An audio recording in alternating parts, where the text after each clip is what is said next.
Hello बच्चों, इस video में हम लोग सीखने वाले हैं निश्चित समाकलनों के गुणधर्म के बारे में। और इसमें आप देखिए, आप बोर्ड जब एग्जाम में जाइएगा और उसमें आपसे केवल ये बोला जाए, मतलब क्वेश्चन में ये बोले कि जो भी मतलब समाकलन दिया गया है उसको मतलब हल करिए। लेकिन हल करने के देखिए आपको ये बोलेगा, दो तरह से बोलेगा। एक तरह से ये बोलेगा कि जो समाकलन दिया गया है उसको हल करिए केवल, तो हल करिए केवल तो केवल मतलब आप जो भी कंसेप्ट जानते हैं, फार्मूला जानते हैं, किसी तरह से उसको बना दीजिए। लेकिन स्पेशली आपको केवल ये बोले कि जो समाकलन दिया गया है उसको मतलब हल करना है। लेकिन कैसे हल करना है? गुणधर्म के माध्यम से। तो इस एक्सरसाइज में, यानी हम एक्सरसाइज 7.11 में यही सीखने वाले हैं कि निश्चित समाकलनों के गुणधर्म के माध्यम से हम लोग समाकलन को कैसे हल करते हैं। अरे समझ में, तो जो भी गुणधर्म होता है उसको हम बारी बारी से लिखवा देते हैं। और आपको इसको देखिएगा ध्यान से। तो पहला गुणधर्म जो होता है बाबू, उसको गौर से देखिए। पहला गुणधर्म क्या है? जैसे देखिए पहला गुणधर्म क्या है, पहले हेडिंग डाल देते हैं। हेडिंग डालिए, आप लोग लिखते हैं कि निश्चित समाकलन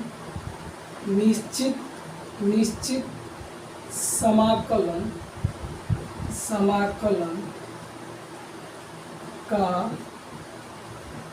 गुणधर्म, निश्चित समाकलन का गुणधर्म यानी क्या? प्रॉपर्टीज ऑफ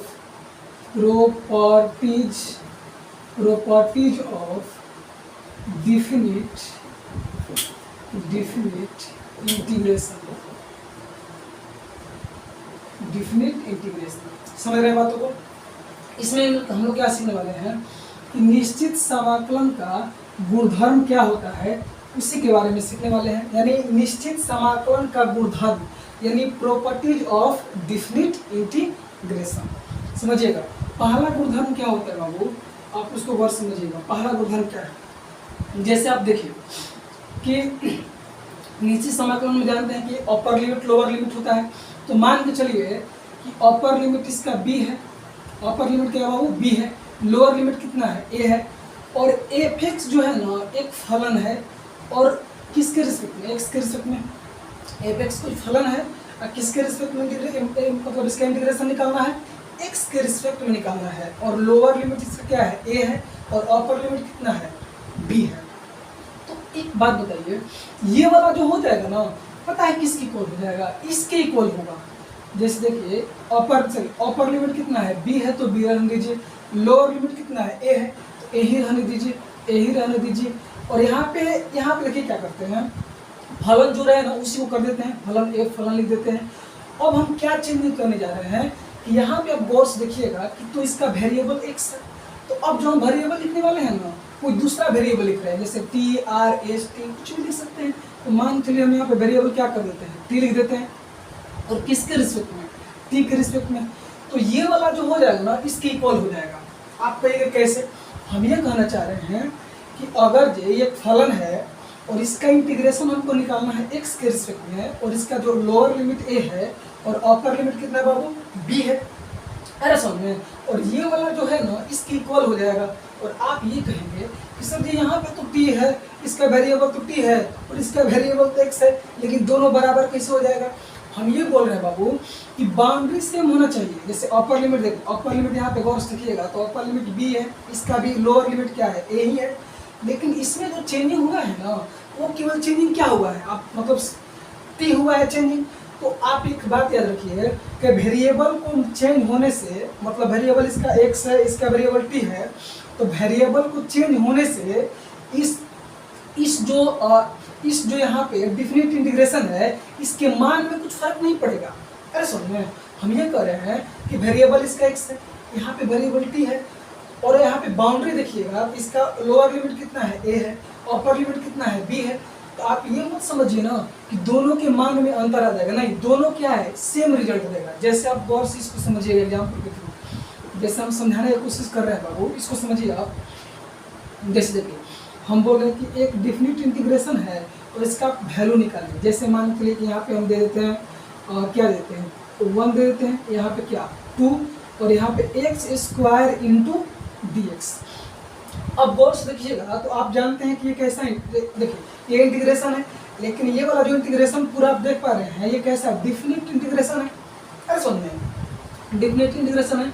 और आपको हम बोल रहे हैं कि इस डिफिनिट इंटीग्रेशन का आप वैल्यू निकालिए।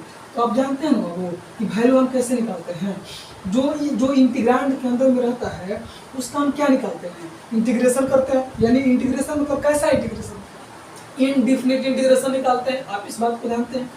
तो एक्स स्क्वायर का इनडिफिनिट इंटीग्रेशन निकालिएगा तो पावर एक क्या होता है, बढ़ जाता है। तो एक्स स्क्वायर का कितना हो जाएगा, एक्स कितना हो जाएगा क्यूब। अब जो क्यूब 3 यहाँ पे है इसी से हम क्या कर देते हैं, डिवाइड कर देते हैं। अब ये जो निकला है एक्स क्यूब और डिवाइडेड बाई 3, ये डिफिनिट है कि इनडिफिनिट है, ये डिफिनिट नहीं है, ये कैसा है, इनडिफिनिट है। तो हमको तो निकालना क्या है, हमको तो डिफिनिट इंटीग्रेशन निकालना है। तो डिफिनिट निकालने के लिए इसको बॉक्स से क्या करते हैं, घेर देते हैं। और इसका लोअर लिमिट कितना है 1 और अपर लिमिट कितना है 2, तो 2 यहाँ पे लिख देते हैं। और आप इस बात को भली भांति जानते हैं कि अपर लिमिट यहाँ पे 2 हो गया और लोअर लिमिट 1 हो गया। तो बारी बारी से जो चर राशि है उसके जगह पे यहाँ पे नंबर रख करके लोअर लिमिट अपर लिमिट का वैल्यू रख करके मान निकालते हैं। तो पहले आप जानते हैं कि अपर लिमिट रखा जाता है, तो 2 यहाँ पे रखिएगा एक्स की जगह पे। तो एक्स की जगह पे 2 रखिएगा तो कितना हो जाएगा, 2 का क्यूब, यानी 2 का क्यूब कितना हो जाएगा 8 हो जाएगा। और डिवाइडेड बाई 3 ऑलरेडी पहले से है ना, 3 को छोड़ दीजिए। अब हम यहाँ पे क्या कर दिए हैं कि अपर लिमिट का वैल्यू निकाल दिए और बीच में माइनस का सिंबल दे देते हैं। और लोअर लिमिट का वैल्यू निकालते हैं। और यहाँ पे जहाँ जहाँ आपको वेरिएबल दिखाई दे रहे हैं ना, वहाँ क्या रखते हैं, 1 रखते हैं, क्योंकि हम 2 तो रख चुके हैं ना, अब 1 रखते हैं। तो 1 रखेंगे तो 1 का क्यूब है, ओनली 1 नहीं है, 1 का क्या है, क्यूब है। तो 1 का क्यूब 1 हो जाएगा और डिवाइडेड बाई 3 तो रहेगा ना जी, 3 तो 3 रहेगा। और जब इसका वैल्यू निकालिएगा इसका एलसीएम कितना हो जाएगा, 3 हो जाएगा। और 8 में से 1 जाएगा तो कितना हो जाएगा, यानी 7। यानी जब हम इस वाले डिफिनिट इंटीग्रेशन का वैल्यू निकाले हैं इसका रिजल्ट जो आया है वो कितना है, 7/3 है। अरे समझ में कब, जब यहाँ पे वेरिएबल एक्स था तब। अब हम पता क्या करते हैं बाबू, इसको समझिएगा।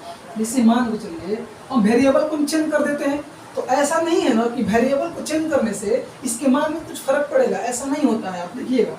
लेकिन हाँ, मान यहाँ पे याद रखिए कि यहाँ पे बाउंड्री जो है ना, बाउंड्री को चेंज नहीं करना है, जो बाउंड्री है उसी को रखना है। जैसे यहाँ पे बाउंड्री 1 है तो यहाँ पर y1 भी रखेंगे, 2 है तो 2 ही रखेंगे, इसको चेंज नहीं करना है। 1 है तो 1 रखिए, 2 है तो 2 रखिए। जब यही चेंज कर दीजिएगा तो मान तो अलग अलग ही करेगा। लेकिन हम उसके लिए, मेरा थ्योरी नहीं है ये, मेरा जो कंसेप्ट है, मेरा जो ये प्रॉपर्टी है उसके लिए है ना कि जब बाउंड्री सेम रहेगा और चर राशि कुछ भी रहे उसका जो रिजल्ट आएगा ना क्या आएगा, सेम आएगा। आप देखिए ना गौर से, यहाँ पे वेरिएबल एक्स है और वेरिएबल चेंज कर देते हैं, यहाँ पे टी लिख देते हैं।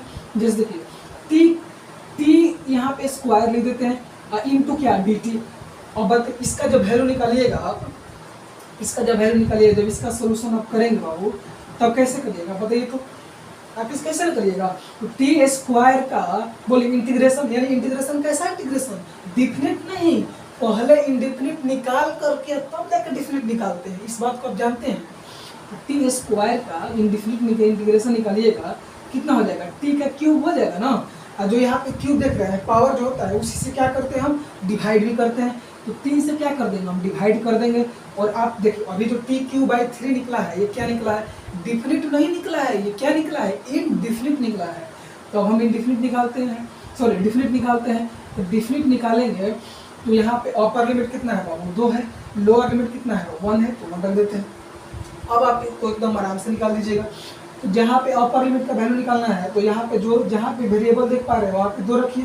तो देखिए टी के जगह पे 2 रखिएगा तो 2 का क्यूब कितना हो जाएगा, 8 हो जाएगा। और बटा में कितना है, 3 हो जाएगा। और माइनस डिफिनिट इंटीग्रेशन का वैल्यू आपको निकालना बता चुके हैं, भूलिए मत, नहीं बताए हैं। अरे भाई यहाँ पे जहाँ जहाँ वेरिएबल होता है वहाँ पे अपर लिमिट और लोअर लिमिट का वैल्यू निकाल करके नहीं बताया गया है, बता चुके हैं आप लोग को। यहाँ पे गौर समझिएगा। अब क्या करते हैं, 1 रखते हैं। तो टी की जगह पे 1 रखिएगा तो 1 का क्यूब, 1 टी नहीं 1 का क्यूब होगा तो 1 हो जाएगा, डिवाइडेड बाई क्या हो जाएगा, 3 हो जाएगा। जब इसका वैल्यू निकालिएगा इसका एलसीएम कितना हो जाएगा, 3। और 8 में से कितना हो जाएगा, 7। अब पता चला। अब देखिए बाबू इसको प्रूफ नहीं करना है हमको केवल पता है प्रूफ आपके बोर्ड एग्जाम में पूछेगा ही नहीं।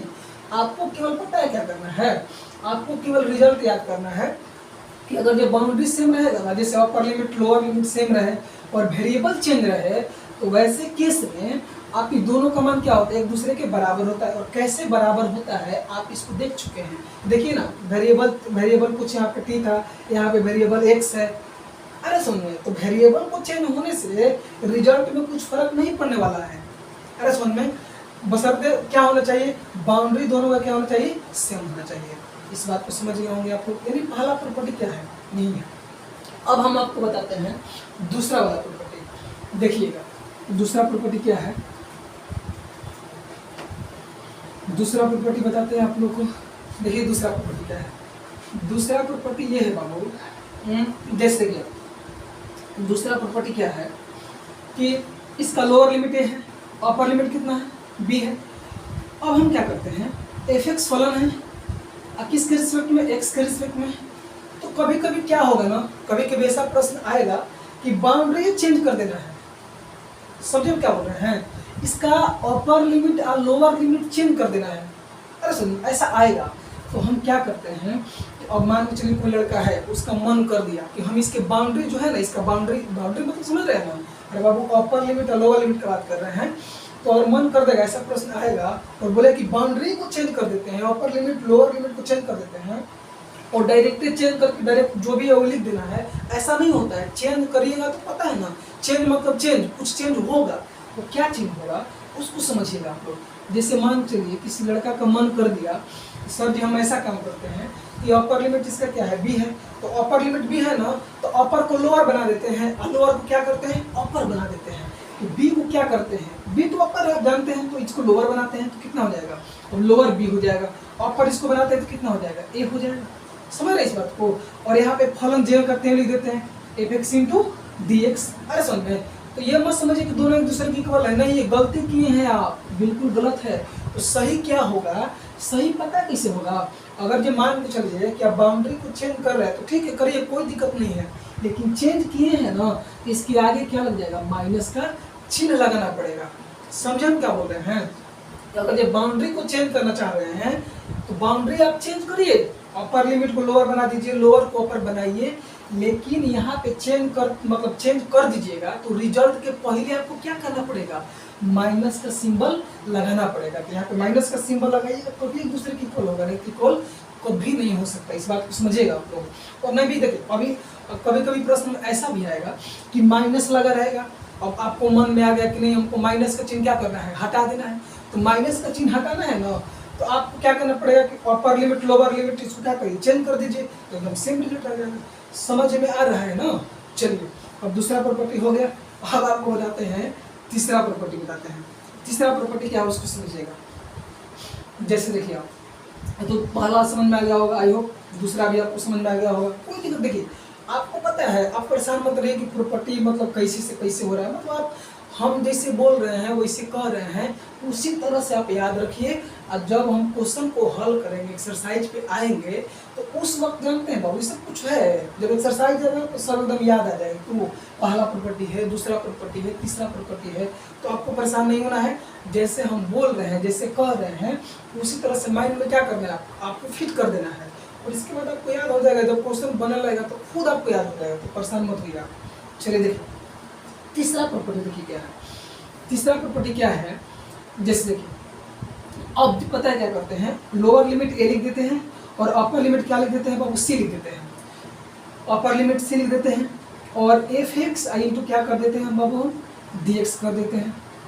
समझे बोल रहे हैं क्या, यहाँ पे लोअर लिमिट ए, अपर लिमिट क्या सी, और एफ एक्स फलन है, किसके रिस्पेक्ट में इसका इंटीग्रेशन निकालना है, एक्स के रिस्पेक्ट में निकालना है। लेकिन आप लोग गलती से हमेशा क्या बोलते हैं, आप लोग को मतलब क्लासरूम में हम चेक किए हैं कि आप लोग पता क्या बोलते हैं, डी एक्स के रिस्पेक्ट में नहीं, डी एक्स के रिस्पेक्ट में नहीं निकलता है इसका। हम जो इंटीग्रेशन निकालते हैं, आप लोग हम हर बार सुने हैं कि आप लोग बोलते हैं कि डी एक्स के रिस्पेक्ट में, डी एक्स के रिस्पेक्ट में नहीं बोला जाता है। हम इसका फलन का इंटीग्रेशन निकाल रहे हैं, डी एक्स नहीं, इसके रिस्पेक्ट में, एक्स के रिस्पेक्ट में। इस बात को समझिए आप, इस बोर्ड समझिए इस बात को कि इसका जो लोअर लिमिट ए है, अपर लिमिट कितना है, सी है। समझ रहे हैं, लोअर लिमिट ए और अपर लिमिट सी है, समझिएगा।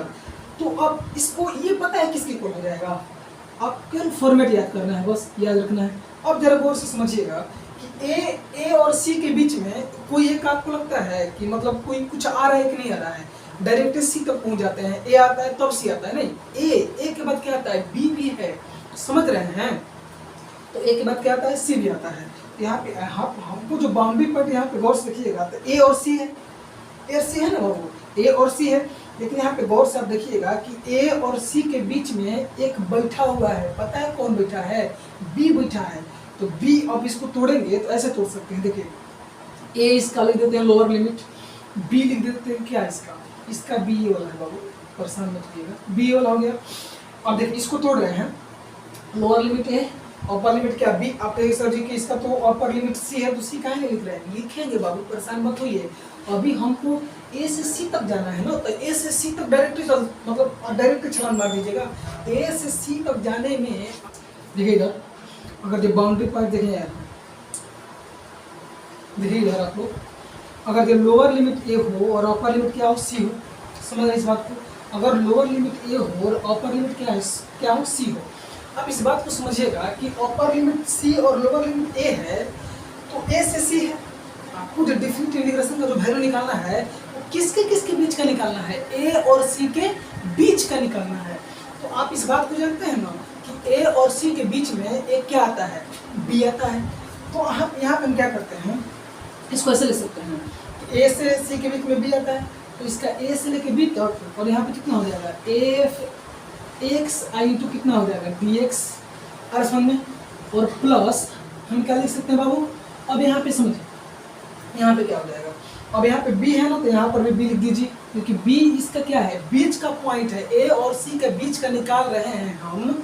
तो a और c के बीच में आप लोग ये बताइए, a और c के बीच में b आएगा कि नहीं आएगा, आएगा, तो b बीच वाला हो जाएगा। मतलब ऐसा है, ऐसे मतलब इसको तोड़ कर क्या कर सकते हैं, हम लिख सकते हैं, तो b लास्ट में कितना हो जाएगा, c हो जाएगा, एफ एक्स आई इंटू क्या हो जाएगा, बी एक्स। नहीं समझ में आया, कोई बात नहीं, फिर से समझिए, हम क्या बोल रहे हैं कि अगर जो कोई डिफरेंट इंटीग्रेशन है, उसका लोअर लिमिट क्या हो, ए हो, अपर लिमिट क्या हो, सी हो, अरे समझ रहे हैं, तो ए और सी के बीच में बताइए बी आता है कि नहीं आता है, बी आता है, तो बी आता है, तो इसको मैं ऐसे ही लिख सकते हैं कि इसका जो इस डिफरेंट इंटीग्रेशन का वैल्यू ए से लेके बी तक, और फिर क्या प्लस, और बी से लेके क्या सी तक, बी इसका क्या बीच का बाउंड्री हो गया, बीच का पॉइंट हो गया, और ए और सी क्या हो गया, मतलब ये शुरू वाला, ये क्या हो गया, लास्ट वाला। मतलब ऐसा रहेगा तो हम ऐसे क्या कर सकते हैं, लिख सकते हैं, समझिएगा। अब 4 नंबर प्रॉपर्टी क्या है बाबू, इसको समझिएगा, 4 नंबर प्रॉपर्टी क्या है। देखिए चौथा नंबर प्रॉपर्टी क्या है, अगर जो बाउंड्री पॉइंट ए हो, लोअर लिमिट ए, अपर लिमिट कितना हो, बी हो, और यहाँ पे बाबू क्या हो जाएगा, एफ एक्स आई इंटू क्या हो जाएगा, डी एक्स, ये पता है किसकी इक्वल हो जाएगा। अगर जो एफ एक्स कोई फलन है और एक्स के रिस्पेक्ट में हम क्या निकालना है, हमको डिफरेंट इंटीग्रेशन निकालना है, तो ये जो पता है किसकी इक्वल हो जाएगा, इसको समझिएगा आप लोग। जो भी बाउंड्री है ना उसको लिख दीजिए, इसमें परेशान नहीं होना है। ए लोअर लिमिट है तो ए ही रहने दीजिए, अपर लिमिट बी है तो क्या करिए, बी ही रहने दीजिए। अब आप क्या करिए कि एफ को लिख दीजिए, आप समझिए हम क्या बोल रहे हैं, एफ को लिख दीजिए, और जो इसका लोअर लिमिट क्या है ए, अपर लिमिट क्या है बी, तो दोनों को जोड़िए, ए को और बी को जोड़िएगा तो कितना हो जाएगा, ए और प्लस, समझ रहे हैं, ए और प्लस क्या हो जाएगा, बी। इसका जो आप इनपुट देखिएगा, एक फलन है, इसका इनपुट क्या है, एक्स है ना इनपुट, तो एक्स इनपुट क्या करिए, घटा दीजिए, और इसका जो मान होगा ना बाबू, ये दोनों एक दूसरे क्या हो जाएगा, बराबर हो जाएगा। इस बात को समझिएगा, हम क्या कर रहे हैं, अगर जो लोअर लिमिट ए, अपर लिमिट क्या हो, बी हो, एफ एक्स कोई फलन हो, एक्स के रिस्पेक्ट में हमको क्या निकालना है, डी सी निकालना है, तो ये वाला इसके इक्वल हो जाएगा। और कैसे इक्वल होगा उसको समझिए कि आप क्या करिएगा, बाउंड्री को चेंज नहीं करना है, आपको बाउंड्री जैसा है वैसा ही लिखना है। बाउंड्री ए है लोअर लिमिट, तो लोअर लिमिट ए ही लिखिए, अपर लिमिट बी है तो क्या करिए, बी लिखिए। और क्या करिए कि ए और बी को जोड़िए, ए और बी को जोड़िएगा तो ए प्लस बी हो जाएगा। इसका इनपुट क्या है, एक्स है, तो इनपुट एक्स क्या करिए, माइनस कर दीजिए, आई इंटू डी एक्स। अब आप ये देखिएगा कि ये वाला जो है ना, इसके क्या हो जाएगा, इक्वल हो जाएगा। तो मतलब देखिए आप ज़्यादा परेशान मत होइए, आप हम जैसे जैसे बोल रहे हैं वैसे वैसे अपने माइंड में फिट करते जाइए, और जैसे जैसे प्रश्न आते रहेगा वैसे वैसे आपको समझ में आ जाएगा, परेशान मत रहिए। तो थोड़ा सा हम ब्रीफली आप क्या करते हैं, थोड़ा सा रिवाइज करवा देते हैं। देखिए कैसे है, पहला प्रॉपर्टी क्या है कि अगर ये बाबू देखिए पहला प्रॉपर्टी क्या है कि अगर ये बाउंड्री सेम हो, बाउंड्री मतलब बाउंड्री मीन्स मतलब क्या, इसका अपर लिमिट लोअर लिमिट क्या हो, सेम हो, और वेरिएबल चेंज हो, तो वैसा रहने से इसका मतलब इसके मान में और इसके मान में कुछ फर्क नहीं पड़ने वाला है, दोनों का मान क्या आएगा, सेम आएगा। याद हो गया। अब दूसरा वाला क्या है, देखिए अगर जो कोई इंटीग्रेशन है और उस इंटीग्रेशन को मतलब डिफिनिट इंटीग्रेशन है, और उसका जो बाउंड्री है ना, उसको आप क्या चाह रहे हैं कि उसका बाउंड्री को चेंज कर दें, मतलब लोअर अपर हो जाए, अपर क्या हो जाए, लोअर हो जाए, तो ऐसा करिए, ठीक है, कोई दिक्कत नहीं है। लेकिन ऐसा करने से ना जो आप रिजल्टेंट आएगा आपका, उसके बाहर में क्या करना पड़ेगा, उसके पहले क्या करना पड़ेगा, आपको माइनस का सिंबल लगाना पड़ेगा, तब जाके बराबर होगा, नहीं तो बराबर नहीं हो सकता है। नहीं तो ऐसे है तो ऐसे भी कर सकते हैं।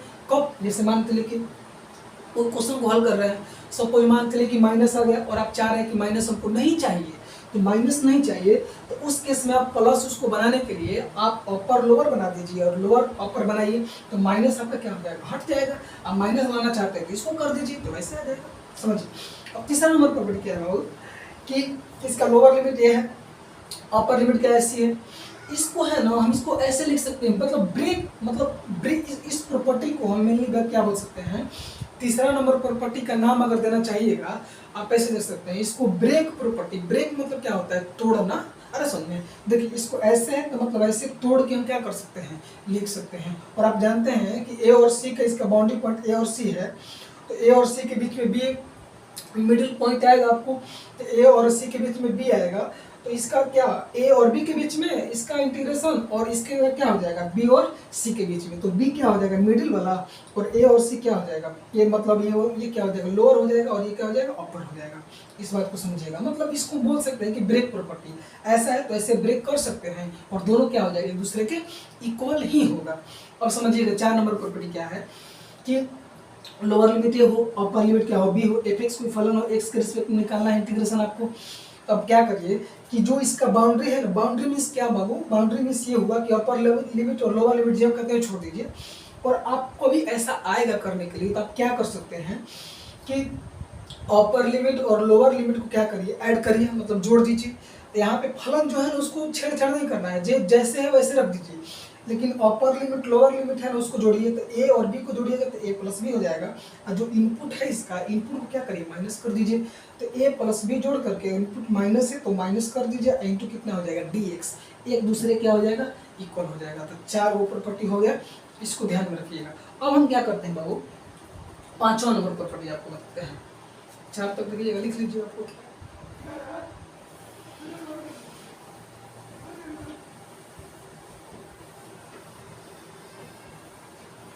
अब देखिए 4 नंबर प्रॉपर्टी नहीं बता रहे हैं, इसका थोड़ा सा यूज है, अभी आप रहने दीजिए। इसको देखिए 5वां नंबर प्रॉपर्टी है ना, इसी से आता है। आप देख सर जी कैसे, जरा देखिए ना, 5 नंबर प्रॉपर्टी है, और देखिए गौर से 5 नंबर प्रॉपर्टी में मान के चलिए कि यहाँ पे इसका लोअर लिमिट 0 हो जाए और अपर लिमिट क्या हो जाए, ए हो जाए। समझे हम क्या बोल रहे हैं, कभी भी प्रश्न में ऐसा आएगा। और देखिए 5वां नंबर प्रॉपर्टी से जो एक्सरसाइज बनेगा ना 7.11 का, तो 5 नंबर प्रॉपर्टी से जो 4 गो सवाल पहले ही है, मतलब पहला, दूसरा, तीसरा, इसी प्रॉपर्टी पे बनेगा, और अभी जस्ट हम बनाएगा, आप इसको ध्यान से देखिएगा। तो 5वां नंबर प्रॉपर्टी क्या है कि कहीं आपको दिखाई दे दिया कि लोअर लिमिट 0 और अपर लिमिट क्या हो, ए हो, और क्या एफ एक्स इंटू क्या हो जाएगा, डी एक्स, पता है किसकी इक्वल हो जाएगा, इसी से आएगा। जो 4 नंबर प्रॉपर्टी देख रहे हैं इसी से आएगा। कैसे, आप क्या करिए कि आप अपर लिमिट लोअर लिमिट जब करते हुए लिखिए, ऐसे लिखिए, 0 लिख दीजिए, ए लिख दीजिए। अब क्या करिए आप कि एफ भी लिख दीजिए, ए भी लिखिए, कोई दिक्कत नहीं है। अब यहाँ पे गौर से देखिएगा, तो ये वाला इक्वल कैसे आया है, ए और बी को जोड़ के, या इनपुट एक्स है तो एक्स को घटा दिए तब इक्वल आया है। तो इसमें भी वैसे ही करिए कि 0 को और ए को जोड़िए, तो 0 को और ए को जोड़िएगा तो कितना हो जाएगा, ए ही होगा, नहीं होगा, ए होगा। 0 को और ए को जोड़िएगा तो ए हो जाएगा, ए हो जाएगा, और माइनस, जैसे इसमें भी माइनस किए हैं, ए और बी को जोड़े हैं तो ए प्लस बी आया है, तो इसका इनपुट यहाँ पे फलन का x है, तो इसको माइनस कर दिए। अरे समझ में। अब इसको भी क्या करेंगे हम, 0 को और a को जोड़ेंगे, तो 0 को और a को जोड़ेंगे तो कितना हो जाएगा, a हो जाएगा। और इसका इनपुट भी x है, x क्या करिए, ऐसे क्या करिए बाबू, घटा दीजिए, इनपुट dx, ये भी क्या हो जाएगा, एक दूसरे के इक्वल ही होगा। इस बात को समझिएगा। मतलब इसमें देखिए, जब पहला, दूसरा, तीसरा, चौथा जो क्वेश्चन है ना, इसी पे बनेगा। और देखिए हम इसी का इस्तेमाल करेंगे। चलिए 5 नंबर प्रॉपर्टी हो गए। अब देखिए बाबू क्या करते हैं लोग, 6 नंबर प्रॉपर्टी देखते हैं। 6 नंबर प्रॉपर्टी क्या है उसको समझिएगा। जैसे 6 नंबर प्रॉपर्टी क्या है बाबू, 0 से अब क्या हो जाएगा, 0 से अब 2 रहेगा, समझ रहे हैं। लोअर लिमिट 0 और अपर लिमिट क्या रहेगा, 2 रहेगा। और यहाँ पे क्या होगा बाबू, fx i इंटू क्या हो जाएगा, dx। अब ये पता है किसकी इक्वल हो जाएगा। अब जब इसको भी फैलाइएगा, इसको, इस प्रॉपर्टी को लिखना चाहिएगा, तो कैसे लिखिएगा, 0 लिख दीजिए। अब यहाँ पे 2a है ना, अब इसको आप फैला रहे हैं, तो 2a का आधा कितना होता है, a होता है, तो a लिख दीजिए, समझ रहे हैं। और यहाँ पे क्या करिए आप, fx i इंटू क्या लिख दीजिए, dx लिख दीजिए। समझे हम क्या बोल रहे हैं, हम क्या कर रहे हैं बाबू, इसका लोअर लिमिट 0 और अपर लिमिट 2 है, तो आप इसको अगर लिखना चाहिएगा तो कैसे लिखिएगा, और लोअर लिमिट 0 लिखिए, कोई दिक्कत नहीं है, लेकिन अपर लिमिट लिखिए ना। अपर लिमिट क्या पे देखिए, अपर लिमिट 2 है, तो 2a का आधा कितना होता है, ओनली a होता है, तो a हो जाएगा fx इंटू dx। और बीच में क्या करिए, प्लस का सिंबल दे दीजिए, समझें। और फिर क्या करिए, अब फिर यहाँ पे देखिए 0 लिखिए, कोई दिक्कत नहीं, 0 लिखिए। अब 2a का आधा कितना होता है, a होता है, तो a लिख दीजिए। 2a का आधा a ही ना होता है, a हो जाएगा। अब यहाँ पे क्या करिए, f लिख दीजिए। और f लिखने के बाद यहाँ पे क्या करिए कि 2a माइनस x इंटू कितना हो जाएगा, dx हो जाएगा। यानी कहने का मतलब क्या होगा कि इसका जो रिजल्ट है ना, इसके क्या हो जाएगा बाबू, इक्वल हो जाएगा। और अब ज़्यादा परेशान मत होइए बाबू, जब क्वेश्चन बनेगा ना तो हम खुद आपको मतलब क्लियर करते चलेंगे। तो उसके लिए आपको परेशान होने की कोई ज़रूरत नहीं कि सर जी कैसे हो रहा है, क्या हो रहा है। हम जैसे कर रहे हैं वैसे आप माइंड में फिट करिए, आपको दिक्कत नहीं होने वाला है, समझें। चलिए, मतलब ऐसा है कि इसको क्या कर सकते हैं, ऐसे लिख सकते हैं। जैसे 2a था तो a कर दिए, 0 0 0 करते हैं लिख दिए। और पहला यहाँ पे fx इंटू dx, यहाँ पे क्या हो जाएगा, 2a माइनस x हो जाएगा। यानी 6 नंबर, अच्छा भी हो गए, 6 भी हो गए। अब देखिए बाबू क्या देखते हैं, 7 नंबर प्रॉपर्टी। 7 नंबर प्रॉपर्टी क्या है उसका बहुत समझिएगा। 7 नंबर प्रॉपर्टी देखिए, 0 इसका लोअर लिमिट रहेगा, अपर लिमिट कितना हो जाएगा, 2a हो जाएगा। और यहाँ पे क्या हो जाएगा कि fx i इंटू कितना हो जाएगा, dx। ये पता है किसकी इक्वल हो जाएगा, ये समझिए क्या होता है। जेब कहते हैं, लिख दिया इसको भी। अब ये पता है किसकी इक्वल होगा, ये जो हो जाएगा ना, यहाँ पे गौर समझिएगा, 0 हो जाएगा। और 2a का आधा कितना हो जाएगा, a हो जाएगा। fx इंटू कितना हो जाएगा, dx। ये जो होगा ना, ये पता है किसको होगा, इसके दुगने की इक्वल होगा। कब यदि क्या हो जाए, कब इक्वल होगा बाबू, ये जो होगा इक्वल कब होगा, इक्वल होगा यदि क्या हो जाएगा, क्या हो जाएगा बाबू, f2a माइनस x जो हो वो क्या हो जाएगा बाबू, fx हो जाए। आपको ये सर जी कैसे बोल दिए हैं, हम क्या कर रहे हैं, ये वाला जो रिजल्ट है ना इसके दुगने के बराबर होगा।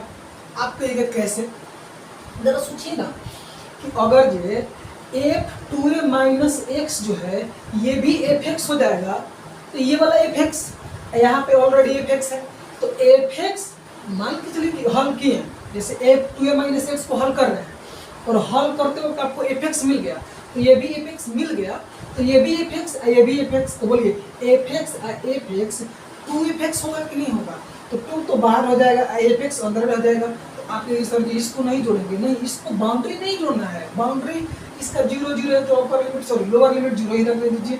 और a है तो क्या करिए, यही लिख दीजिए, समझ रहे हैं।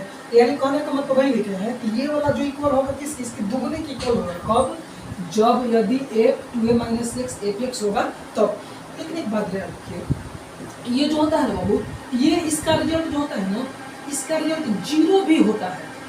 इसका रिजल्ट जो होता है, इसका मान जो होता है बाबू, ये 0 भी होता है। कब, यदि जरा सोचिए, आप लोग को मौका दे रहे हैं, आप जरा 2 मिनट सोच के जरा बताइए कि हम कह रहे हैं कि इसका जो मान है, इसका मान 0 भी होगा कब, समझ रहे कब होगा, जब अगर ये f2a माइनस एक्स ये क्या हो जाएगा माइनस एफ एक्स हो जाएगा। आपको क्या लग रहा है 0 नहीं हो जाएगा, ये वाला पूरा 0 हो जाएगा कैसे, अगर ये f2a माइनस एक्स अगर क्या हो जाएगा माइनस एफ एक्स हो जाएगा, ये माइनस एफ एक्स और प्लस एफ एक्स कितना हो जाएगा 0, कैसे खत्म हो जाएगा, तो 0 नहीं हो जाएगा कब, यदि f2a माइनस एक्स बाबू ये क्या हो जाए माइनस एफ एक्स के बराबर हो जाएगा तब। समझे हम क्या कर रहे हैं, समझिएगा वो क्या कर रहे हैं। अगर ये वाला एफ एक्स हो जाएगा तो ये बोलिए एफ एक्स 2f मतलब 2 बार एफ एक्स कितना हो जाएगा 2 के बराबर हो जाएगा। लेकिन जरा सोचिए कि f2a माइनस एक्स अगर माइनस एफ एक्स हो गया, समझ रहे हैं क्या बोल रहे हैं कि अगर जो f2a माइनस एक्स अगर जो माइनस एफ एक्स हो गया तो ये माइनस एफ एक्स ये प्लस एफ एक्स, तो माइनस और प्लस कैंसिल होके 0 नहीं आ जाएगा।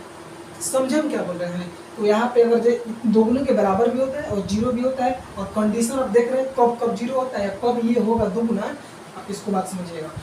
अब देखिए बाबू 8 नंबर जो लास्ट प्रॉपर्टी है ना उसको समझते हैं।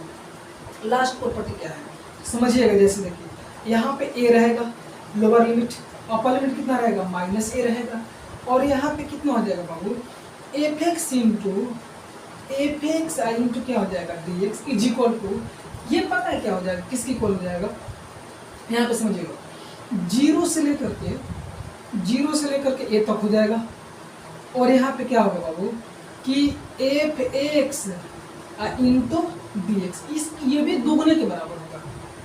आपके कैसे, जैसे इसका lower limit a upper limit minus a और F x into D x रहेगा, तो ये वाला जो रिजल्ट है ना इसके दुगने के बराबर होगा कब, उसको भी लिख देते हैं, यदि f अगर जी क्या हो बाबू समफलन हो तब।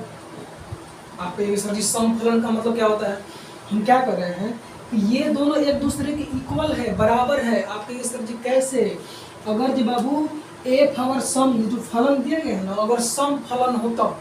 आप कहेंगे सर जी सम फलन कैसे पहचाने है कि सम है कि विषम है, तो सम का पहचानने का तरीका है ना कि एफ माइनस एक्स अगर जो एफ एक्स की इक्वल हो जाए तो सम हो जाएगा। समझिएगा जैसे यहाँ पे एक फलन है ना, इसके इनपुट के जगह पे आप माइनस एक्स डालें, अब माइनस एक्स डालें और डालने के बाद अगर जो एफ एक्स आ गया माइनस डाल रहे हैं बाहरी से उधर से क्या आ रहा है, मतलब कि माइनस डाले आ गया प्लस में तो सम फलन हो जाएगा, अब माइनस डाल रहे हैं अब माइनस से आ गया तो क्या हो जाएगा विषम फलन हो जाएगा। तो कहने का मतलब बाबू ये वाला जो है इसके दुगने के बराबर होता है कब, अगर ये वाला फलन सम फलन हो तब। लेकिन सम फलन किसको बोलेंगे, आपके मन में ही ना दुविधा है कि सॉरी सम फलन का मतलब क्या होता है, तो सम फलन का मतलब ये होता है कि यहाँ पे फलन है उसके इनपुट की जगह पर माइनस डाल देंगे, अब माइनस डाले और उधर से क्या आ गया प्लस आ गया, इसका मतलब क्या हो सम फलन है, और नहीं तो क्या हो जाएगा विषम फलन हो जाएगा। चलिए अब जरा गौर समझिए, ये 0 भी होता है बाबू। आपके सर जी कैसे 0 बोल रहे हैं, ये 0 भी होता है कब, 0 कब होता है बाबू, यदि क्या हो एफ जो हो एफ एक क्या हो बाबू विषम फलन हो, एफ क्या हो विषम फलन हो तब। और विषम फलन का मतलब क्या होगा, विषम फलन का मतलब ये होगा कि एफ माइनस एक्स क्या हो जाए माइनस एफ एक्स हो जाए तब। समझे, तो यही 8 वो प्रॉपर्टी है और इसको आप लोग ध्यान समझिएगा, एक कम समझ में आप लोग को।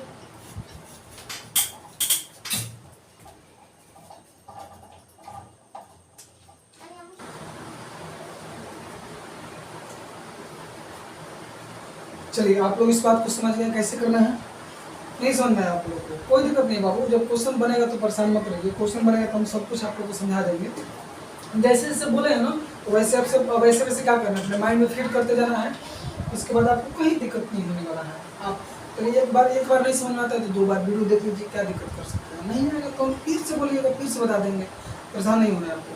चलिए बाबू आपको 8 जो प्रॉपर्टी है ना, और देखिए आप हमेशा बात मेरा याद रखिए, हम क्या बोल रहे हैं कि कभी भी आपके एग्जाम में आपको ये बोल देगा ना कि जो समाकलन निकालना है और बोल देगा गुणधर्म का प्रयोग करके बनाना है, तो अब जैसे मान लीजिए प्रश्न आया और पता लगा आपको ध्यान नहीं दिए, आप पता लगा कि कोई प्रॉपर्टी का इस्तेमाल कर दिए, कोई फार्मूला का इस्तेमाल करके बना दिए, तो आप ये मत समझिए कि आपको नंबर मिलेगा, नहीं, आपको बोला गया था कुछ और आप मतलब क्या गलती कर दिए, तो वैसा नहीं करना है। जो आपको बोला गया है वही काम करना है। बोल रहा है कि प्रॉपर्टी का इस्तेमाल करके बनाइए, तो प्रॉपर्टी का इस्तेमाल करके बनाना है, ये नहीं कि अपने मन से फॉर्मूला लगा दिए। अरे सुनने तो प्रॉपर्टी यही है, आर्ट प्रॉपर्टी, इसी को सीख रहे हैं आप लोग को, और ध्यान में रख रही है। और आते एक्सरसाइज पर हम आते हैं। चलिए अब हम आते हैं एक्सरसाइज पे। चलिए आप नोट डाउन कर लीजिए इसको, आर्ट वो प्रॉपर्टी।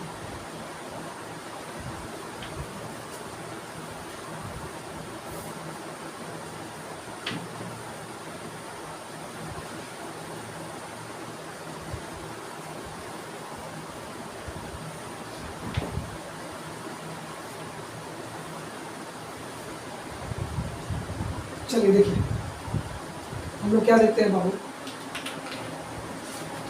आते हैं प्रश्न पे। देखिए 7.11 का प्रश्न हम देखने वाले हैं। इसमें देखिए साफ तौर पे कह रहे हैं ना कि निश्चित, हेडिंग लिखना जरूरी है ना, कोई दिक्कत नहीं है, पढ़ के सुना देते हैं, आप लोग देख लीजिए। क्या कह रहे हैं ना कि निश्चित समाकलनों के गुणधर्मों का प्रयोग करते हुए 1 से 19 तक का जो प्रश्न है ना, उस समाकलनों का मान ज्ञात करना है। यानी ये कहने का मतलब ये होगा कि जो भी समाकलन दिया गया है ना, उसका मान तो निकालिए, लेकिन कैसे निकालना है, सारणी का जो गुणधर्म होता है, जो गुणधर्म आपको हम बोर्ड पे लिखाए हैं अभी, इसी का इस्तेमाल करके बनाना है।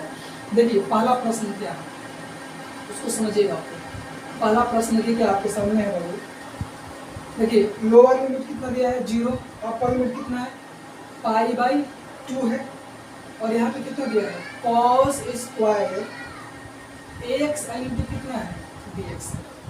समझिएगा इस बात को। अब जरा एक बात बताइए, अगर ये आपके सामने ऐसा प्रश्न आएगा तो डेफिनेट इंटीग्रेशन है, और आपको कुछ नहीं बोला जाए कि गुणधर्म का इस्तेमाल करके बनाना है, तो डायरेक्ट आप हल कर दीजिएगा और आपको ऐसा हो जाएगा।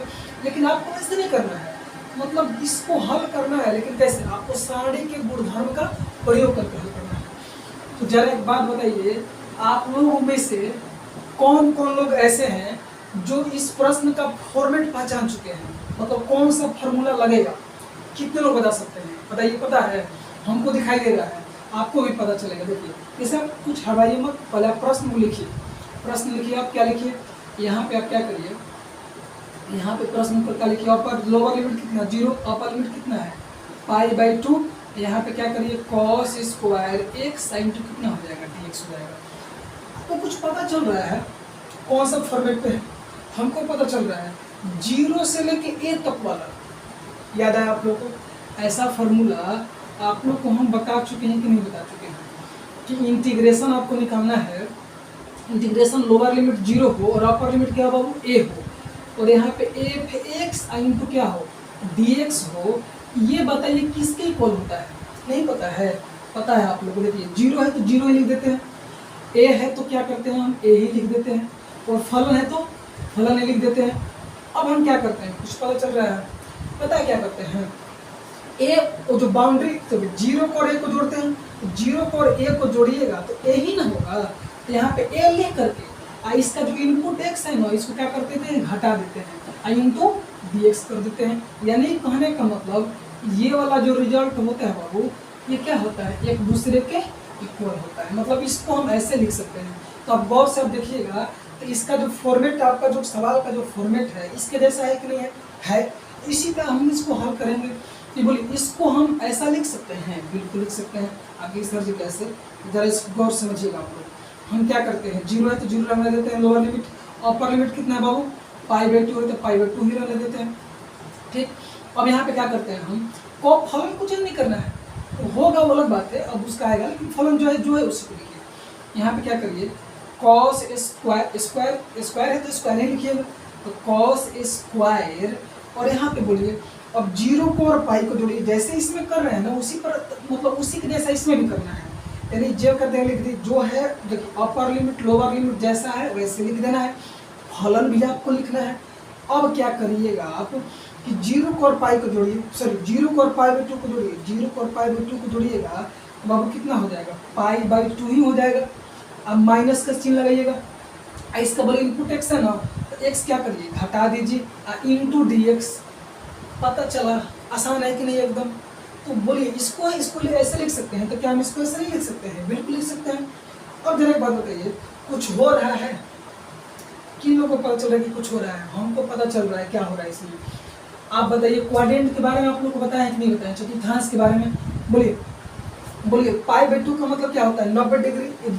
पाई/2 रेडियन में होता है और डिग्री में 90 डिग्री, यानी पाई/2 जो कोण होता है यही का कोण होता है बाबू। पाई/2 कोण कहाँ का होता है? यहाँ का कोण होता है। अब पाई/2 मतलब पाई/2 जो कोण है यहाँ का होता है, यानी वाई अक्ष का कोण होता है पाई/2, और वाई अक्ष के कोण में से यानी 90 डिग्री में से हमको x घटाना है, मतलब कुछ कोण क्या करना है? माइनस करना है। अब जरा सोचिए कि 90 डिग्री यहाँ का कोण है और इसमें से कुछ कोण हम जब घटा देंगे, यहाँ पे मान चलिए सपोज हम डिग्री में 90 डिग्री लिख देते हैं, मान लीजिए डिग्री में 90 डिग्री और रेडियन में पाई/2 होता है, आप जानते हैं इस बात को। अब 90 डिग्री में कुछ कोण घटाइएगा तो आप अपने से बताइए कि पहला में पहुंचिएगा कि दूसरा क्वाड्रेंट में पहुंचेगा। अब 90 में से कुछ घटा दीजिएगा तो पहला में चतुर्थांश में पहुंचिएगा जी, पहला में पहुंचिएगा और पहला में पहुंच जाइएगा। तब जानते हैं कि फर्स्ट क्वाड्रेंट में ऑल ट्रिग्नोमेट्रिक फंक्शन यानी सभी का सभी त्रिकोणमितीय फलन, ऑल क्या होता है? पॉजिटिव होता है, यानी सब क्या होता है? पॉजिटिव यानी धनात्मक होता है। इस बात को समझ रहे हैं? और 90 डिग्री यानी पाई/2 जो है ये कहाँ का कोण है? ये बाबू वाई अक्ष का कोण है, यानी 90 डिग्री किसी चतुर्थांश का कोण नहीं होता है। 90 डिग्री कहाँ का कोण है? वाई अक्ष का कोण है। तो आप जानते हैं ना कि 90 डिग्री के कोण पे, सॉरी 90 डिग्री नहीं जी, अगर वाई अक्ष के कोण पे त्रिकोणमितीय फलन का मान क्या होता है? चेंज हो जाता है। चेंज करने का मतलब क्या? साइन कॉस हो जाएगा, कॉस साइन हो जाएगा, टेन कॉट हो जाएगा, कॉट क्या हो जाएगा? टेन हो जाएगा। आप इस बात को जानते हैं। तो एक जरा बात बताइए, हमको यहाँ पे क्या करिए? जेम का लिख दीजिए, 0 लिख दीजिए। यहाँ पे क्या करिए? पाई/2 ही लिखिए। अब बताइए कॉस स्क्वायर है तो कॉस बताइए चेंज होगा कि नहीं होगा? बिल्कुल चेंज होगा। क्यों? क्योंकि पाई/2 जो है वाई अक्ष का कोण है और वाई अक्ष के कोण पे त्रिकोणमितीय फलन क्या होता है बाबू? चेंज हो जाता है। तो कॉस क्या हो जाएगा? साइन हो जाएगा। तो आपको क्या लग रहा है कि स्क्वायर हट जाएगा? नहीं, स्क्वायर जेम का क्यों रहेगा? तो स्क्वायर रहने दीजिए। अब बताइए, तो 90 डिग्री में से कुछ कोण घटा रहे हैं तो पहला क्वाड्रेंट में पहुंचे तो ये तो पता है कि प्लस होगा, माइनस तो होगा नहीं, लेकिन आपको पता है ना कि लास्ट वाले को लिख देते हैं। तो साइन स्क्वायर ax हो जाएगा, इंटू कितना हो जाएगा? dx हो जाएगा। समझ में आ गया इतना? अब इतना जब किए ना तो आपको पता नहीं चलेगा कि हम क्या करें। अब हम पता है क्या करते हैं बाबू, इसको जो है इसको एक बात होती है, इंटीग्रेशन है तो इंटीग्रेशन को आई से हम डिनोट कर सकते हैं, कोई दिक्कत नहीं। तो क्या हम इसको बोल सकते हैं कि ये आई के बराबर है? क्या मेरे बात से समझ है? इसको हम बोल सकते हैं कि इसका मान जो है आई के बराबर, मतलब इंटीग्रेशन से नहीं दिखा सकते हैं, दिखा सकते हैं। इसको भी बोलिए जरा, इसको भी जरा एक बात बताइए, ये भी बोलिए क्या है? ये भी क्या है? इसको भी बोल सकते हैं क्या है? ये भी आई के बराबर है, ये भी आई के बराबर है ना जी, ये भी आई है, यानी ये भी आई है। तो जरा एक बात बताइए, इसको हम बोलिए समीकरण नंबर 1 बोल सकते हैं, कोई दिक्कत है तो बोलिए। और जब इसको हल किए हैं तो इतना आया है, तो इसको अब जरा बात बताइए, इसको हम समीकरण नंबर 2 बोल सकते हैं? नहीं बोल सकते बाबू, बिल्कुल बोल सकते हैं, कोई दिक्कत नहीं है। हम इसको क्या किए हैं? इसको आई लिख दिए हैं, क्योंकि इंटीग्रेशन को हम लोग आई से डिनोट कर सकते हैं, कोई दिक्कत नहीं है, आई लिख दिए हैं। इसको भी हम क्या कर दिए हैं? आई से डिनोट कर दिया है। और इस वाले को हम क्या बोल दिए? समीकरण नंबर 1। इसको हम क्या बोल दिए? समीकरण नंबर 2। अब देखिए क्या जबरदस्त बात क्या होने वाला है कि हम जो समीकरण 1 को और 2 को क्या करने वाले हैं? जोड़ने वाले हैं। तो हम क्या लिखते हैं बाबू, चूंकि समीकरण 1 तथा 2 को क्या करने पे बाबू? जोड़ने पर। समझ रहे हैं हम क्या बोल रहे हैं? हम कर रहे हैं समीकरण 1 को और 2 को क्या कर रहे हैं? जोड़ रहे हैं। तो देखिए जोड़िएगा तो आई है, ये भी आई है, तो आई जोड़िएगा तो कई गो आई? 2 आई होगा, बोलिए होगा कि नहीं होगा? आई जोड़िएगा तो 2 आई नहीं हो जाएगा? बराबर है तो बराबर का सिंबल दे दीजिए। समझे क्या बोल रहे हैं? हो जाएगा। अब यहाँ पे समझिएगा, इंटीग्रेशन का सिंबल, इंटीग्रेशन का सिंबल रहेगा, इंटीग्रेशन का सिंबल रहेगा बाबू। अब यहाँ पे समझिएगा, अब बाउंड्री को नहीं जोड़ जाता है। आप ये समझ रहे होंगे कि आई तो 2 आई हो गया, और बाउंड्री भी पाई/2 जोड़ेगा, नहीं, बाउंड्री इसका पाई/2 है, यहाँ पर भी पाई/2 तो पाई/2 लिख दीजिए। यहाँ पे क्या लिखिए बाबू आप? पाई/2 2 लिख दीजिए, और जीरो है तो क्या करिए 0 ही लिख दीजिए। अरे समझ में। अब अंदर वाला पार्ट जोड़िए, तो cos स्क्वायर x जोड़िए, यहाँ पे क्या जोड़िए sin स्क्वायर x जोड़िए, कितना हो जाएगा बोले तो cos स्क्वायर x प्लस, हम जोड़ रहे हैं तो प्लस का सिंबल देने दीजिए, तो cos स्क्वायर x प्लस क्या हो जाएगा बाबू sin स्क्वायर x इंटू जरा बताइए dx हो जाएगा। अरे गुणा करिएगा तो वही वाला बात आ जाएगा भैया, समझ में आया ना। चल इतना हो गया। अब हम क्या करते हैं बाबू उसको समझिएगा। अब हम क्या करने वाले हैं, चलिए देखिए यहाँ पे हम क्या लिख देते हैं 2y लिख देते हैं। 2y बराबर यहाँ पे समझिए बाउंड्री यहाँ पे कितना हो जाएगा π/2 हो जाएगा, यहाँ पे कितना हो जाएगा 0 ही हो जाएगा। अब आप नहीं जानते हैं कि sin square theta plus cos square theta का वैल्यू कितना होता है 1 होता है, तो यहाँ पे कितना हो जाएगा 1 इंटू dx हो जाएगा, नहीं जी 1 dx हो जाएगा। इतना बड़ा था, इतना हम ला दिए हैं। तो यहाँ पे हम क्या कर रहे हैं 2i लिख देते हैं, तो 2i बराबर, अब बताइए इस डेफिनेट इंटीग्रेशन है, इसका मान हमको निकालना है, तो डायरेक्ट तो नहीं निकाल सकते हैं, कैसे कर सकते हैं पहले इंडिफिनिट निकाल के तब डेफिनिट निकालते हैं। तो 1 का इंटीग्रेशन x के रिस्पेक्ट में, मतलब इंडिफिनिट निकालते हैं तो डेफिनिट निकलेगा। तो 1 का इंटीग्रेशन x के रिस्पेक्ट में, सॉरी x के रिस्पेक्ट में कितना हो जाएगा x ही हो जाएगा, नहीं समझ पा रहे हैं, ये क्या हो जाएगा बाबू x ही हो जाएगा। यानी 1 का इंटीग्रेशन x के रिस्पेक्ट में मतलब इंडिफिनिट इंटीग्रेशन x हो जाएगा, लेकिन हमको जो निकालना है वो तो डेफिनिट में निकालना है बाबू। तो अपर लिमिट कितना है π/2 ही रहने दीजिए, और लोअर लिमिट 0 है तो 0 ही रहने दीजिए, कहीं दिक्कत नहीं दिक्कत है। यहाँ पे क्या करिए 2i है तो 2i रहने दीजिए। 2i बराबर, अब बताइए बारी बारी से अपर लिमिट लोअर लिमिट का वैल्यू नहीं निकाल सकते हैं, आसान है निकालना। x की जगह पे π/2 रखिए, तो यहाँ पे क्या करिए π/2 रख दीजिए, माइनस का सिंबल दीजिए, यहाँ पे क्या करिए 0 रखिए, एक से 0 रखिएगा तो 0 हो जाएगा, समझ रहे हैं। तो यहाँ पे कितना हो जाएगा बाबू 2i बराबर कितना हो जाएगा π/2 हो जाएगा, 0 घटेगा तो कुछ फर्क पड़ेगा नहीं फर्क पड़ेगा। तो यहाँ पे i का वैल्यू मतलब क्या इंटीग्रेशन का मान, बोलिए अब 2 गुणा में है, अब भागा में आ जाएगा, तो पाई अब बटा में कितना हो जाएगा 2 गुणा में भागा में आएगा तो पाई बटा में कितना हो जाएगा 4 आ जाएगा। पता चला आप लोग को, कोई दिक्कत है तो बोलिए। ऐसे कि ये पता चला कुछ नहीं है बाबू। अगर जो देखिए इसके जैसा है जिसको ऐसा लिख सकते हैं, सब इसी की है, एक बार और सब देख लीजिएगा, समझ में रहा है। चलिए सेकंड नंबर बताते हैं क्वेश्चन, इसको आप लोग उतार लीजिए, इसको अच्छे से उतार लीजिए। अब सेकंड वाला क्वेश्चन बताते हैं।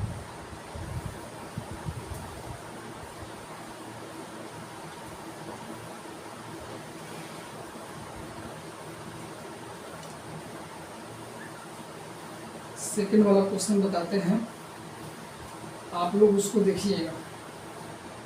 चलिए देखिए सेकंड नंबर क्वेश्चन क्या है, ये भी आसान है बाबू, ज़्यादा कुछ नहीं करना है। सेकंड नंबर क्वेश्चन देखिए, सेकंड नंबर क्वेश्चन क्या कर रहा है 0 एंड कितना है π/2 है, और अंडर रूट साइन x और divided by under root sine x plus sine x and plus under root cos x into dx। आपको क्या लगा, तो रूट देख के कंफ्यूज हो गए, परेशान हो गए आप लोग? नहीं, परेशान नहीं होना, रूट से डरना नहीं है। देखिए सब ऐसे करना है। चलिए घर से देखिए, तो सॉल्यूशन जब इसका करिएगा बाबू, जब इसको हल करेंगे आप, पहले तो प्रश्न लिखिए, ऐसे डायरेक्ट हल करना स्टार्ट कर दीजिए। प्रश्न लिखिए, प्रश्न क्या है 0 एंड कितना है π/2 है, यहाँ पे क्या लिखिएगा रूट साइन x और डिवाइडेड बाई रूट कितना हो जाएगा साइन x प्लस रूट कितना हो जाएगा कॉस x इंटू दिस। एक बार थोड़ा प्रश्न देख लेते हैं, सही लिखे हैं, root sine x divided by under root sine x plus under root cos x into dx। ठीक है, प्रश्न ठीक है। और यहाँ पे देखिए प्रश्न ठीक है, इसको बोलिए इसका जो फॉर्मेट है समझ में आ रहा है कैसे है, 0 से a वाला है कि नहीं है। जैसे पहला प्रश्न बना है ना, सेम टू सेम उसी के जैसा इसको भी करना है। जैसे पहला प्रश्न है उसी के जैसा क्या है सेकंड वाला भी है, उसी के जैसा इसको करते हैं हम। देखिएगा यहाँ पे क्या करते हैं बाबू, उधर लिखने दीजिए, 0 रहने दीजिए, यहाँ पे π/2 भी रहने दीजिए। यहाँ पे क्या करते हैं कि रूट रहने दीजिए। अब जरा एक बात बताइए, आप जानते हैं ना फॉर्मूला लिखना पड़ेगा, फॉर्मूला आपको पता है, लिख ही देते हैं। चलिए फॉर्मूला लिख ही देते हैं, कोई परेशान मत होइए। देखिए क्या जानते हैं आप, इंटीग्रेशन 0 और a, और यहाँ पे क्या हो जाएगा f(x) * dx रहेगा। इसको हम क्या लिख सकते हैं बताइए, तो 0 से a लिख सकते हैं बाबू, और f a - x * dx के बराबर होता है। पता है कि नहीं पता है ये फॉर्मूला, उसी चीज को भी हल कर रहे हैं। देखिए रूट हो जाएगा, साइन भी रहेगा, है ना समझ। लेकिन आप बोलिए π/2 a है, a की जगह पे π/2 है ना जी, तो क्या लिखिएगा यहाँ पे π/2, अब माइनस कितना हो जाएगा x हो जाएगा। समझ रहे हैं क्या बोल रहे हैं, समझिए। और डिवाइडेड बाई अंडर रूट, यहाँ पे कितना हो जाएगा बोलिए तो साइन कितना हो जाएगा π/2 माइनस x हो जाएगा। नहीं समझ में रहा आप लोगों को? अरे बाबू 0 से a वाला है तो हम इसको जेम करते हैं, अपर लिमिट लोअर लिमिट जेम करते हैं, लिख दिए अंडर रूट रहने दिए हैं। हमको इसी को ना चेंज करने से मतलब है, तो रूट भी जेम करते हुए रहेगा, साइन भी, फलन आपको पता है कि फलन चेंज नहीं होगा, फलन जेम करते हुए रहेगा। और a यहाँ पर अपर वाला को लिख करके आई जो इनपुट है इसको घटा दिए हैं, तो वैसे ही तो कर रहे हैं। साइन है तो साइन लिख दिए हैं, इसका a की जगह पर π/2 है तो π/2 लिख दिए हैं, इनपुट x है तो x को घटा दिए हैं, मतलब वैसे ही कर रहे हैं। और प्लस अंडर रूट, यहाँ पे कितना हो जाएगा बाबू कॉस कितना हो जाएगा π/2 है ना जी, π/2 माइनस कितना हो जाएगा x * x। समझे कैसे कर दिए हैं? चलिए पता चलेगा आप लोग को। अब यहाँ पे क्या लिख देते हैं 0, यहाँ पे क्या लिख देते हैं π/2। अब जरा एक बात बताइए, इसका मान बता सकते हैं आप लोग? कितने लोग बता सकते हैं बताइए तो? बोलिए root sine π/2 minus x change होगा कि नहीं होगा, अभी जस्ट बताएं पहला प्रश्न में। तो साइन क्या हो जाएगा बोलिए तो कॉस हो जाएगा, नहीं होगा बाबू। पहला प्रश्न गौर से आप देखिएगा, नहीं पता है तो उसको देखिएगा। इस साइन क्या हो जाएगा कॉस है, क्यों? क्योंकि π/2 पे क्या होता है कॉस साइन क्या हो जाएगा, मतलब कॉस साइन साइन कॉस होता है, मतलब त्रिकोणमितीय फलन चेंज हो जाता है। तो साइन क्या हो जाएगा कॉस हो जाएगा, x है तो x हो जाएगा। और डिवाइडेड बाई फिर अंडर रूट लिखिए आप, और यहाँ पे भी क्या हो जाएगा cos x हो जाएगा बाबू, cos x हो जाएगा। अब प्लस ये भी अंडर रूट, अब cos है तो cos नहीं, ये भी चेंज हो जाएगा, कितना हो जाएगा रूट साइन x हो जाएगा, * कितना हो जाएगा dx। समझ में नहीं आ रहा है? आ रहा है, परेशान मत होइए आप लोग। अब देखिए क्या करते हैं बाबू, इसको भी i बोल देते हैं पहला प्रश्न के जैसा, और इसको पता है क्या बोल देते हैं, इस वाले को समीकरण नंबर 1 बोल देते हैं। इसको भी पता क्या बोल देते हैं हम, इसको i बोल देते हैं, और इसको बाबू हम बोल देते हैं क्या समीकरण नंबर 2। अब हम क्या करते हैं उसको समझिएगा, समीकरण 1 को और समीकरण 2 को क्या करते हैं जोड़ते हैं। तो यहाँ पे लिखना पड़ेगा ना, तो लिखना पड़ेगा इस समीकरण 1 तथा 2 को क्या करने पे बाबू जोड़ने पर, समझ गए हैं? जोड़ी तो समीकरण 1 को 2 को, अब i कितना हो जाएगा 2i हो जाएगा, समझे? i जोड़िएगा तो 2i होगा कि नहीं है, बराबर है तो बराबर का सिंबल दे दिए।